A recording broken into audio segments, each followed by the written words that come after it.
Muito bem. Olá, você que está me assistindo, seja muito bem-vindo a mais um dos nossos vídeos do curso de sequências e séries. Vamos dar continuidade, então, ao nosso estudo sobre os testes de convergências para séries. E no vídeo de agora nós vamos falar um pouco sobre um teste chamado teste da integral. Para isso, nós vamos lançar mão das integrais impróprias que nós vimos no vídeo anterior, tá? Então, aquele vídeo em que nós relembramos o que seriam, né, as integrais impróprias, foi justamente para que a gente pudesse falar sobre esse novo teste, né? Então, você, já dando um spoiler, você já vai começar a perceber que como ele se chama teste da integral, é porque vai haver essa ideia de integral imprópria. Lembrando que uma integral imprópria é uma integral do tipo integral de a até infinito de uma função, né? Então, no vídeo anterior nós definimos o que é esse conceito. Então, lembrando que integral nada mais é do que uma espécie de soma, né? E série também é uma soma. Então, você começa a perceber de fato que a gente pode, digamos assim, relacionar, né, as integrais impróprias com as séries, beleza? E é isso que nós vamos fazer no vídeo de agora. Bom, então vamos ao teste, né? E ele fala o seguinte: pega uma função f contínua, que vai do intervalo de 1 até infinito para os reais, ou seja, ela é uma função real, cujo domínio é o intervalo semi-fechado, né? Fechado 1, indo até infinito, uma função contínua.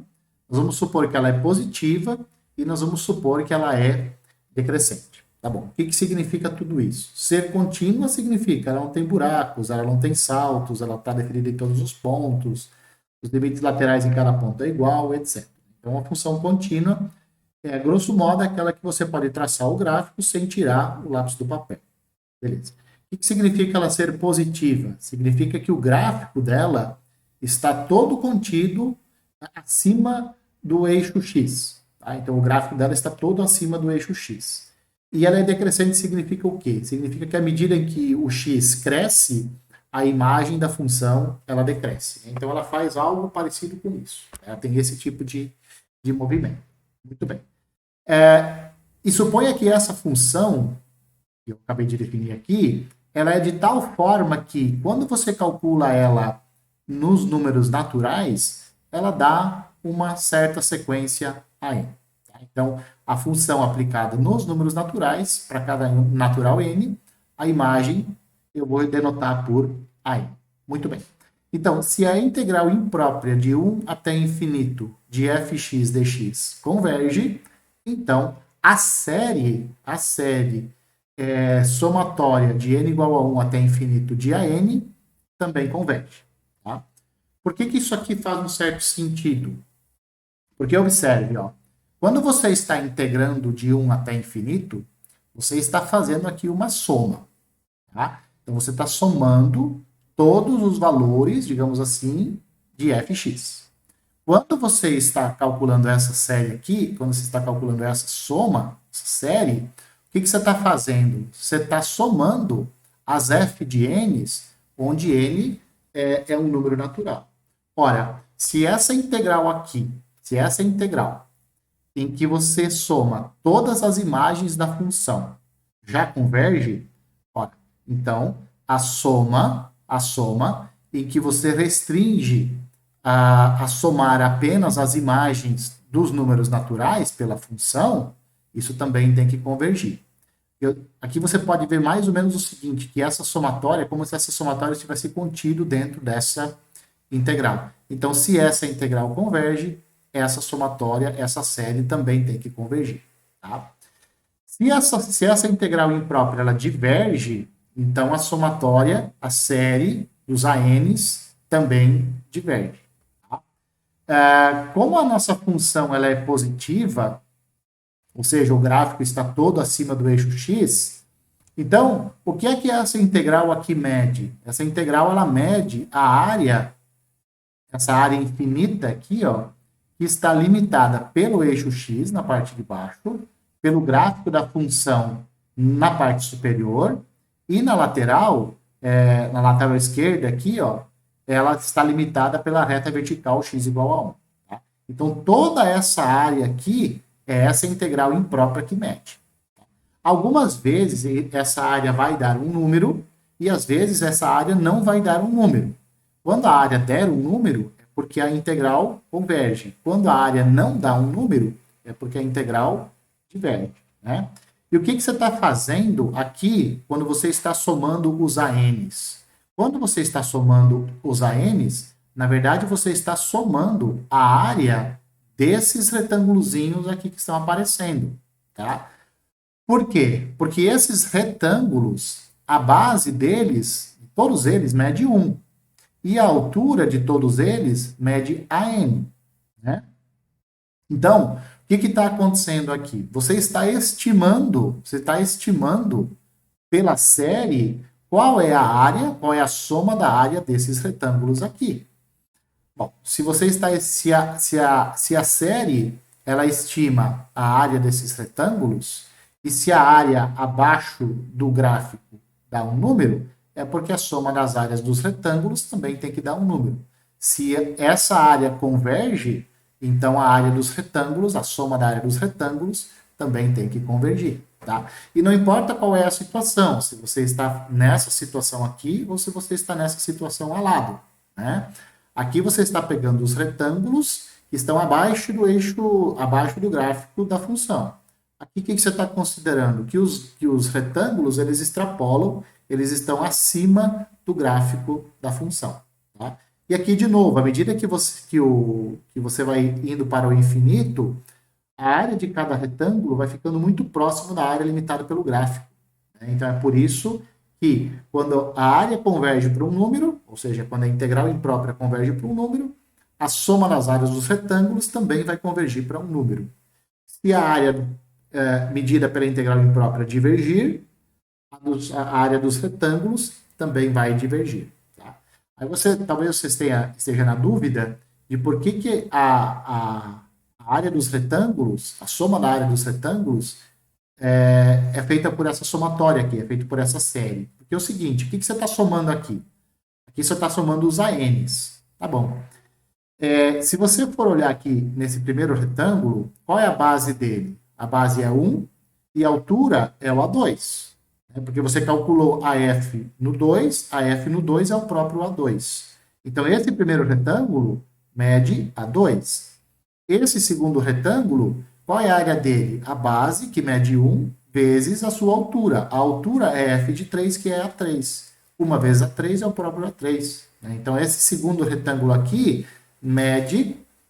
Desculpa, esse segundo retângulo é exatamente o A3. E assim por diante. Né? Então, quando você soma todos os retângulos, os infinitos retângulos, a área dos infinitos retângulos, você, na verdade, está considerando essa série aqui. Beleza? Muito bem. Então, essa é a interpretação geométrica, algébrica desse resultado. Beleza? Muito bem. Vamos dar um exemplo, então, né? Vamos dar um exemplo, e o primeiro exemplo que nós vamos considerar, na verdade é o único, fala o seguinte, para nós determinarmos se essa série aqui, ó, somatória de n igual a 1 até infinito, de n quocientado por e elevado a n, é para verificar se ela converge ou diverge. Tá? Para isso, o que nós vamos considerar? Nós vamos considerar essa função aqui, ó, x dividido por e elevado a x. Por que eu vou considerar esta função aqui? Porque quando eu considerar essa função e calcular ela só nos números naturais, o que eu vou obter são esses termos aqui. Né?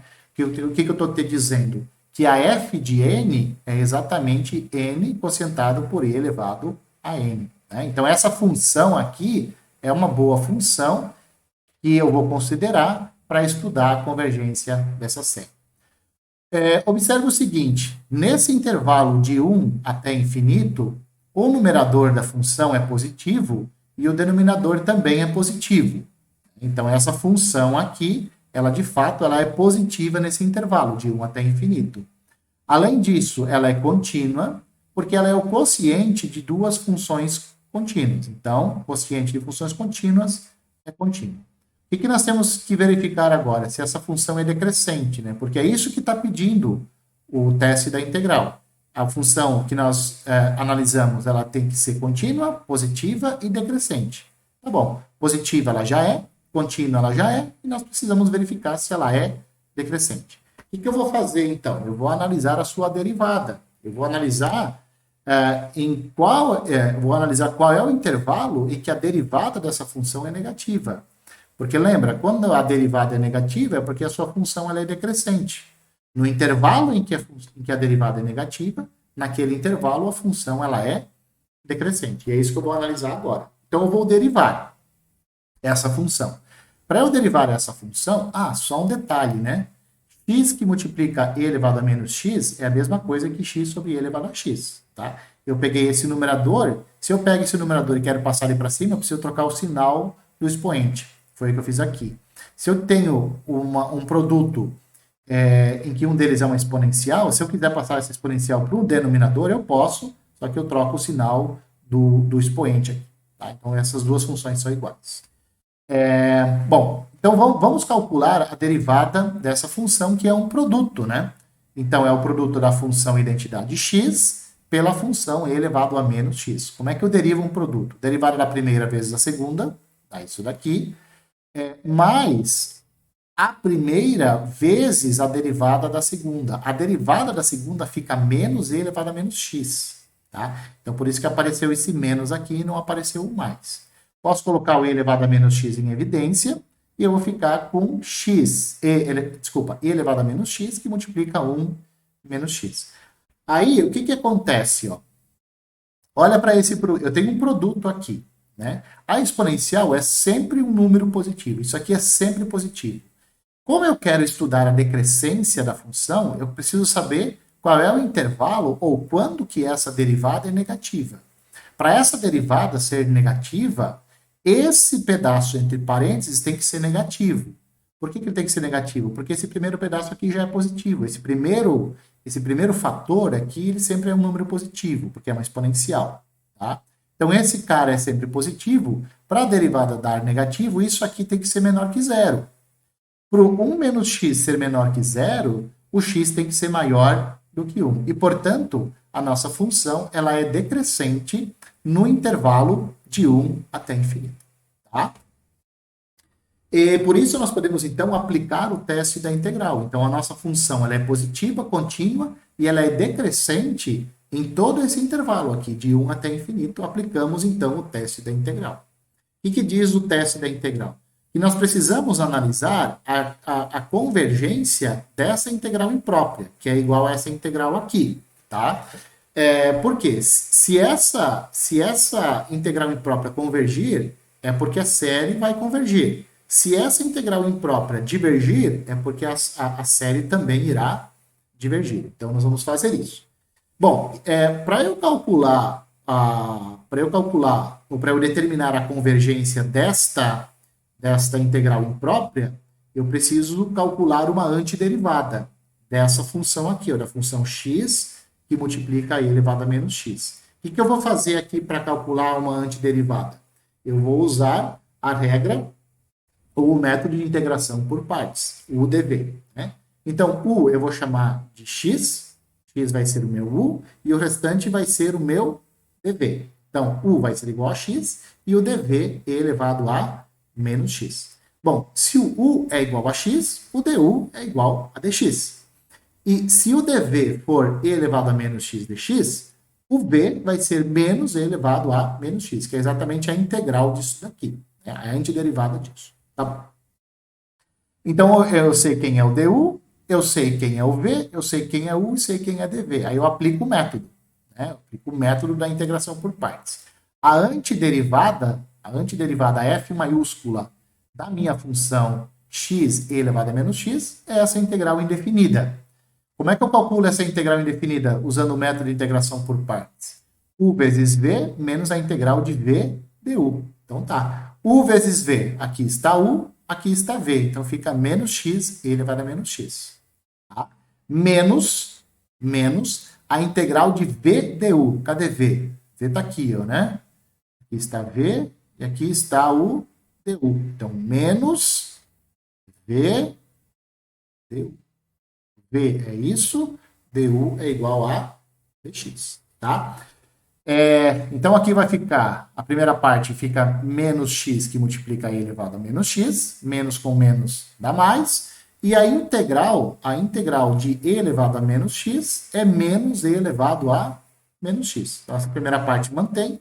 Coloco o menos e elevado a menos x, eu coloco em evidência, né? Ele aparece aqui, menos e elevado a menos x, e ele aparece aqui também. Então, coloco em evidência, fica esse produtinho. Tá? Então, essa é minha antiderivada da minha função f minúscula x sobre e elevado a x. Beleza. Então, como é que eu calculo, então, essa integral imprópria aqui? Essa integral imprópria, ela é o limite, quando t tende a infinito, de uma antiderivada calculado em 1 em t.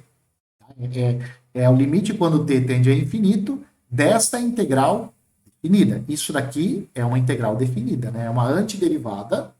Isso aqui teria uma fundamental do cálculo, né? É a antiderivada calculada em t menos a antiderivada calculada em 1. Tá? Então vamos lá, eu preciso calcular o limite disso. Então o que eu vou fazer?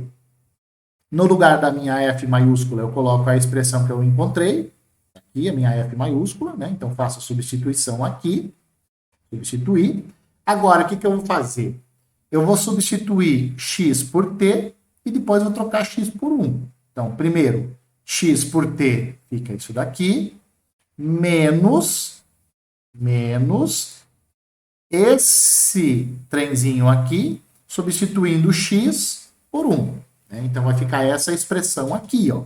Menos e elevado a menos 1, 1 mais 1. Está aparecendo aqui. Beleza. Agora, eu vou fazer umas contas. Esse menos com esse menos vai dar mais. Aqui mantém, né? Ah, detalhe, né? E elevado a menos t, percebe que ele está multiplicando aqui? Então, é uma exponencial com um expoente negativo que está multiplicando. Eu vou passar para baixo, invertendo o sinal. Como o expoente aqui era menos, quando eu passar para baixo, o expoente tem que ser mais. Beleza? Tá bom. Então, isso daqui, superado. Isso daqui, menos com menos dá mais. 1 mais 1 é 2. Então, vai ficar mais 2e elevado a menos 1. Aqui eu tenho, então, o limite de uma soma. Isso é a soma dos limites. Esse menos passa para fora. Esse menos passa para fora. Limite de uma constante é a própria constante. Então, o que eu preciso fazer? Eu preciso calcular quanto que é esse limite. Intuitivamente, esse limite é zero. Por que esse limite é zero? Porque o numerador é uma função afim, uma função de grau 1. A função de baixo, ela é uma função exponencial. Então, esse trem explode. Né? Então, um número grande dividido por um número extremamente grande, isso dá zero. Então, na moral, a princípio, esse limite dá zero. Mas como nós somos matemáticos, nós podemos aplicar a regra de L'Hopital aqui, para calcular esse limite. Por quê? Porque esse limite dá uma indeterminação, né? O limite de cima é infinito, o limite de baixo é infinito também. Intuitivamente, o infinito de baixo é muito maior que o infinito de cima. Mas como não existe esse negócio de maior infinito ou menor infinito, os dois são infinitos, então eu vou aplicar a regra de L'Hopital. E o que diz a regra de L'Hopital? Quando você tem uma indeterminação, por exemplo, desse tipo, infinito sobre infinito, então, para calcular esse limite, você deriva a função de cima, deriva a função de baixo e calcula esse limite. Tá? Então, a derivada de cima é 1, a derivada do denominador é 1 sobre é elevado a t. Quando t vai para infinito, isso aqui dá infinito, 1 sobre infinito é 0. Então, aqui, ó, eu venho neste limite e substituo. Ó. Então, essa integral indefinida, essa integral imprópria, essa integral imprópria, que é esse limite aqui, olha como é que ele vai ficar. Ele fica isso, né? Menos limite de t mais 1 sobre e elevado a t, quando t vai para infinito, mais 2 elevado, 2 que multiplica e elevado a menos 1. Nós vimos esse limite aqui dá 0, somado com isso, 2e elevado a menos 1. Portanto, essa integral imprópria aqui, ó, essa integral imprópria, ela é convergente. E, portanto, essa série aqui, ela também vai ser convergente. O que essa integral aqui ela está medindo? Ela está medindo a área desta função, está medindo a área da região que fica abaixo do seu gráfico, acima do eixo x, e limitado à esquerda pela reta vertical x igual a 1. Tá? Então, essa área dá a 2 que multiplica e elevado a menos 1. Como isso deu um número, esta somatória aqui também tem que dar um número. Não quer dizer que essa somatória vai dar aquele número lá. Não necessariamente vai dar aquele número, talvez dê uma coisa um pouco menor. Né? Mas, de qualquer jeito, essa soma vai ser um número, ou seja, essa série ela é convergente. O que eu faço? O que eu quero que você faça agora? Eu quero que você use o teste da integral para verificar se essa série aqui, ó, 1 sobre n quadrado mais 1, se ela converge ou se ela diverge. Sugestão, pega a função f minúscula da forma 1 sobre x quadrado mais 1. Tá? O que você vai fazer? Você vai aplicar o teste da integral. Para você aplicar o teste da integral, você precisa calcular a integral imprópria a integral de 1 até infinito dessa função aqui. Tá? Lembrando, esta função aqui de dentro, 1 sobre x quadrado mais 1, ela é positiva toda ela, porque quando x é maior, porque você vai analisar se ela é positiva do intervalo de 1 até infinito. Nesse intervalo, x ao quadrado é positivo, 1 é positivo, esse quociente vai dar um número positivo. Tá? Ela é contínua, porque ela é quociente de duas funções contínuas, você só tem que mostrar que ela é decrescente. Usa de novo, calcula a sua derivada e verifica que no intervalo de 1 até infinito, a função ela é decrescente. Aí você aplica o teste da integral, né? Ou seja, você vai calcular a integral imprópria dessa função aqui, tá? De 1 até infinito. E você vai ver se ela converge ou se ela diverge. Se a integral imprópria convergir, a série converge, caso contrário, ela diverge. Só lembrando que, para calcular a integral imprópria, você precisa da antiderivada, né? Você calcular a antiderivada dela. A antiderivada da função 1 sobre x quadrado mais 1 é tangente a menos 1 de x. Tá? Então, aplica, verifica tudo certinho. Qualquer coisa, você tira dúvida comigo por aqui. Beleza? Então, enquanto isso, um abraço a todos e eu espero que vocês me vejam nos próximos vídeos.